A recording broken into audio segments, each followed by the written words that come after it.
The cable news continues to push a false narrative about the causes of price inflation that is hurting everyday American people. In fact, look, you probably noticed that prices have gone up quite a bit. In fact, it's about a 30-year high. And so over the last year, it's gone up by about 6%. So everything is much more expensive than it used to be. So now on Sunday, Jake Tapper was speaking with Biden's National Economic Council Director, Brian Dees. And he's got his own theory about why inflation has gotten so bad, the reason behind it. And here's some of that. You talk about the Build Back Better Act, which is $1.75 trillion, as a solution to this problem. But your predecessor under President Obama, Larry Summers, he pointed this week to the $1.9 trillion American Rescue Plan that was passed earlier this year in March. He said that's a major reason behind the rising inflation, something he called at the time, quote, the least responsible macroeconomic policy we've had in the last 40 years. Is it possible that Americans are suffering now from high prices because the Biden administration overstimulated the economy with all of this money going into the economy? Well, no, that's not our perspective. The American Rescue Plan saved us from an acute economic emergency. Okay, and so he went on to talk about how, the bipartisan stuff, the infrastructure bill, Build Back Better. No, that's actually good, and I agree with that position. That's why I didn't really show it. But here's the thing. So I really want to focus on the framing here from Jake Tapper. So he's basically saying, he's quoting Larry Summers. Larry Summers. Well, I mean, Larry Summers says we're spending too much on regular people, and so we can't do that. Obviously, we can't have childcare or tax credits, for working families. No. Yes, lots and lots of liquidity for giant banks and corporate handouts during COVID. That was super A-OK. We love that shit. But hey, if it goes to help your family, sorry, we can't do anything about it. I can't do anything about it. Hey, if you're looking for the inflation, you might want to start at the giant handouts to the banks and giant corporations. I'm just saying. But no, of course, they immediately go to, the real reason behind inflation is because you got a $1,200 stimmy check and unemployment benefits, which were a tiny part of the rescue plan, by the way. But he's saying, no, that's the reason prices went up, is because you've got all that money. Well, the American people don't have all that money.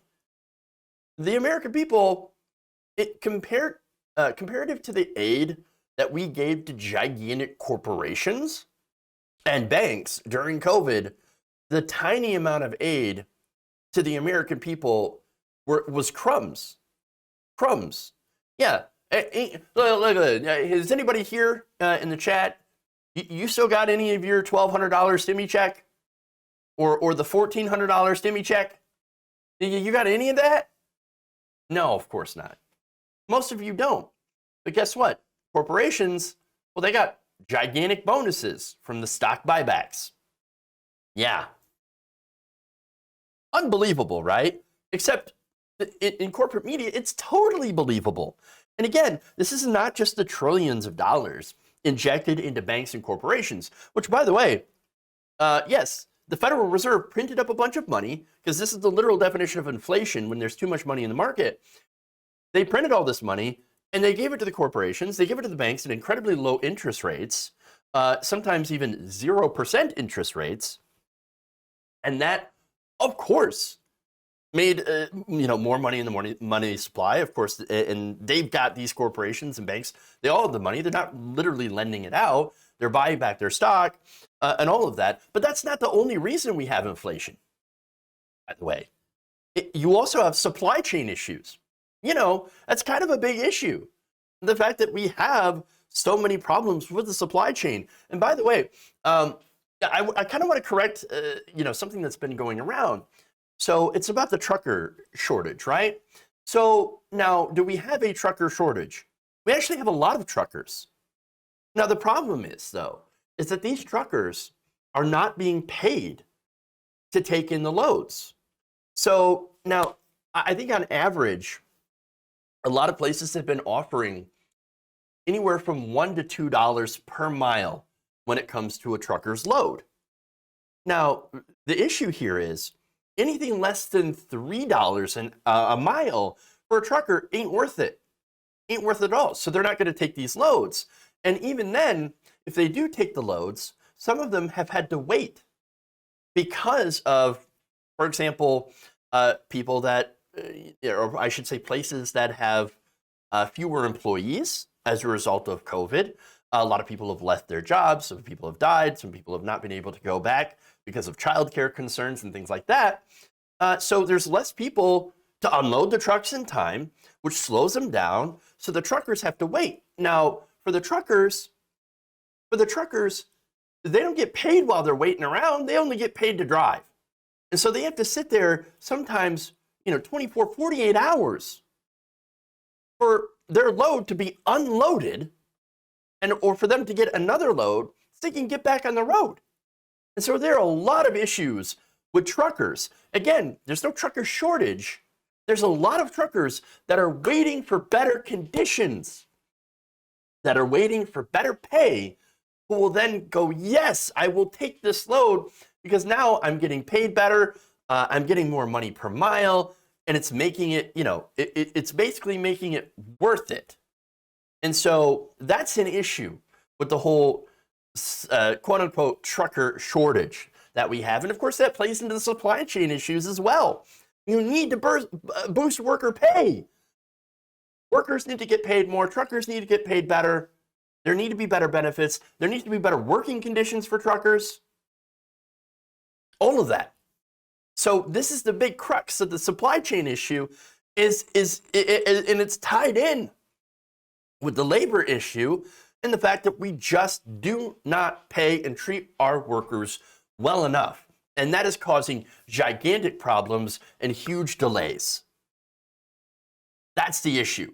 And of course, that supply and demand, since demand is now up because people are getting out of the house now as a result of COVID lockdowns being lifted and people going back and trying to return to life, well, the supply is low because of the supply chain issues, and you have rising prices, as well as, of course, corporations that will just raise prices just because. And then add on to that the price of gas.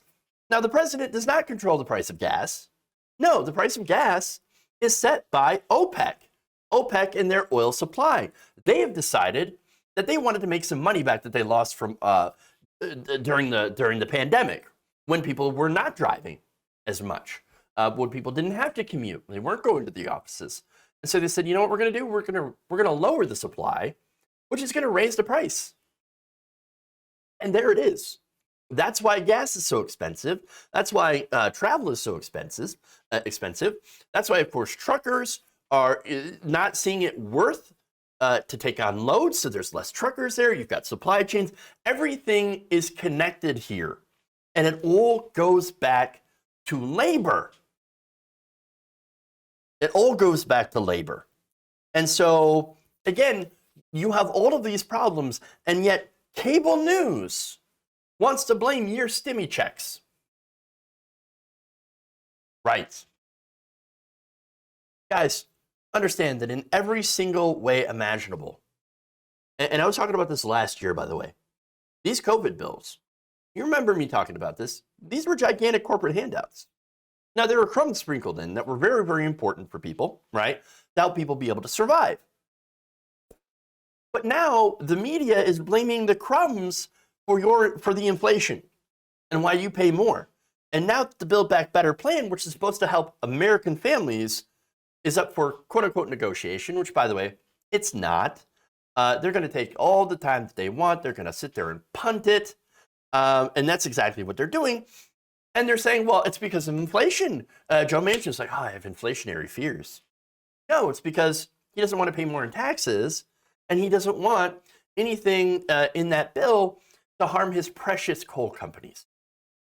And that's what it is. And so that's why cable news is saying we can't help Americans by reducing the cost of prescription drugs and healthcare because we've got inflation. Give me a fucking break. And again, notice how the conversation has changed. Now that the bipartisan infrastructure corporate handout bill, that's the privatization bill, has passed, you have no pressure anymore to pass Build Back Better. Anything in there that might have helped you is gone. So basically, they're either going to not pass it at all, or they're going to strip it down where you basically have nothing. And not understand what the media is doing too. The media is now doing corporate propaganda on behalf of the Chamber of Commerce to prevent Build Back Better from passing. And which is insane, because if you look at the individual components, provisions of this plan, you're going to see how incredibly popular they are. Now, for example, this is according to a recent Monmouth poll. Support for the plan to expand access to healthcare, college, paid leave, and other services, the whole thing together, 62% in favor. Data for Progress hold the individual parts of the plan. And among all voters, improving the quality of and increasing access to long-term care for seniors and people with disability is backed by 78% of Americans. That's a 63-point margin. Expanding Medicare coverage to include hearings, supported by 75% of Americans, 59% margin. Investing in housing affordability by reducing price pressures, creating new units, improving existing housing is backed by a 40-plus point margin of support. 62% of Americans, again, all clear, large majorities here, support taxing the rich and corporations to pay for this. Not only that, but increasing the maximum Pell Grant. Again, these are all very milquetoast measures, by the way. These are quarter measures, right? And they're still incredibly popular. Like, for the American people are screaming out, for God's sakes, do something. Look, I don't know. I don't care that it's a half measure, quarter measure. Please do something. This is out of control. This is out of control. College costs are too much. Rent is too high. Inflation is too high. We can't afford anything anymore. We don't even have good wages. We have low wages. For God's sakes, do something, Joe Biden and the Democrats. And they've done nothing. I'll get to that, of course. There's more. You also have expanding the child tax credit, is, again, supported by 51% of the people. That is a 9-point margin. And, of course, you have, They also agree that, and this is 59% of Americans say the plan will provide older Americans and children with new opportunities and will create millions of jobs available to people who don't have college degrees. That's, again, 59%. But no, we can't have it. You know why? Because we fed the corporations too much pork. So the corporations ate extremely well as a result of COVID. And that caused inflation. Oh, who would have known? But understand the game that they're playing. Inflation is defined as too much money pumped into the market, too much spending by the government. Well, they did spend too much, and they did spend it too fast, but it didn't go to you and I. No, it went to corporate buddies who bought back their own stocks, gave massive executive bonuses while laying people off, and then raised their prices despite having amazing profit margins during the pandemic. And by the way, as I mentioned before, it all goes back to labor. These corporations made billions of dollars. They didn't share it with their workers. And now the workers, well, they can't afford to, the truckers can't afford the gas. They can't afford to go to such low rates, per load. Regular people can't afford to work for minimum wage anymore. And they never were able to. At least not in the past, 10, 20 years?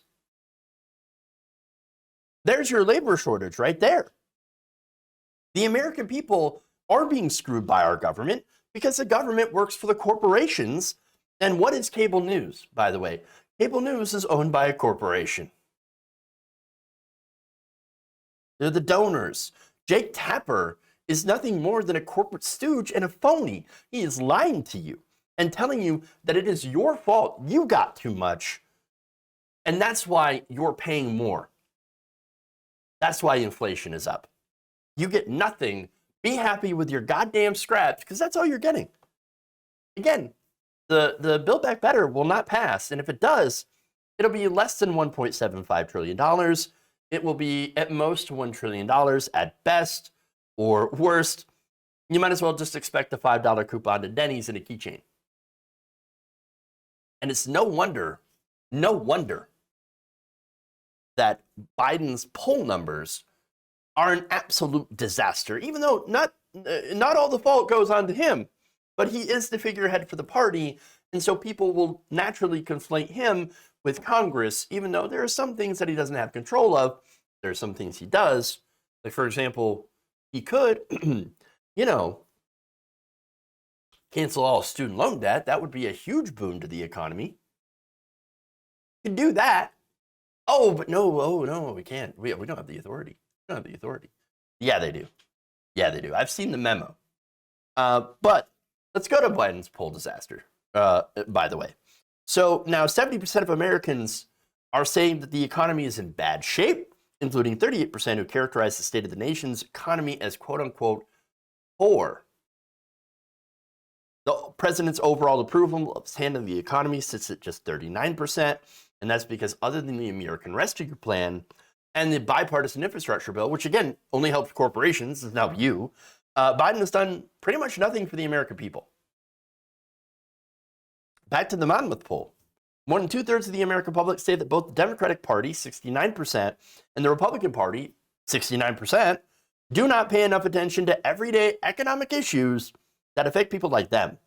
More than 4 in 10 Democrats, 44%, and 45% of Republicans also feel that their own party does not give enough attention to their pocketbook concerns. Do you notice how similar these numbers are? These are exactly... Democrats and Republicans both are feeling the exact same about their own parties. They don't pay attention to us. They don't care about our issues. They don't give enough attention to our economic concerns. And why is that? Because they are paid not to. Politicians work for their donors, not for you.